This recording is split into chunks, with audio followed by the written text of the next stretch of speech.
Dua di brendi tutje, sepse unë do të kem patjetër në studio edhe herë të tjera, nëse do na vishë gjithmonë për sukseset të tjera, gjithsesi brendi do na vazhdoj tutje e planifikon, kryesisht me veshje për femra, apo do kemi edhe me veshje për meshkuj? Në të ardhmen kam qef t'i inkuadroj gjithë, do me thonë të dy gjenit, edhe për femra edhe për meshkuj, po kam qef edhe të punoj edhe për fëmi.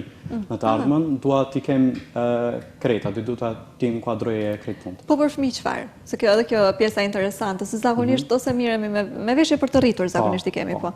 Për fëmi qëfar mendon të krijosh? Do të thonë ku, apo veshje të përditshme në përgjithësi? Po mundet edhe veshje të përditshme, po ka shumë raste ku, si për shembull nana shkon në tarë, ose ndonjë henç, ka qef qika asaj të duket si njësoj, po.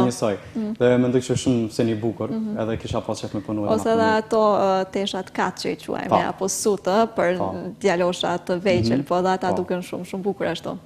Me aksesor, ke menduar ndonjëherë të eksperimentosh, të provosh, të punosh, të krijosh?